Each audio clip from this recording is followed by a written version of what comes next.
Like some terrible unifying force, the Challenger disaster is affecting every American, each of us trying to reconcile its awful reality. Tonight, around the world, humankind is in shock and mourning over the tragic deaths earlier today of our space shuttle astronauts.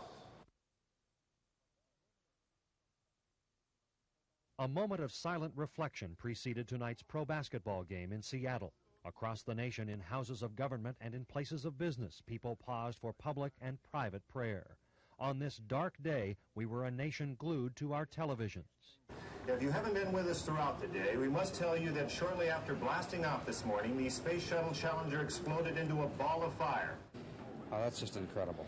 It's just devastating. At the University of Washington Aeronautics Department, students watched coverage of the disaster and worried about their future careers. Some worked on experiments scheduled for now delayed shuttle flights. I'd still say it's kind of insignificant compared to the rest of what's happened.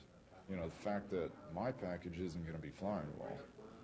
You know, I'll survive that, whereas I'm just really hoping the American space program will survive. An Edmonds teacher, at one time a candidate for today's shuttle ride, met other semifinalists in Florida last week. They talked about the disappointment of not being chosen. Going through this mourning and healing process that we hoped was going to be finalized with Krista's ride into space.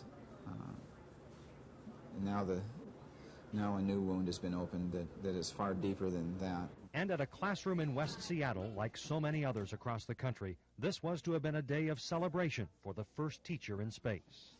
I feel sorry for her that she died, and she had a dream that she would once be in space, the teacher that would be in space, and her dream come true, but not really.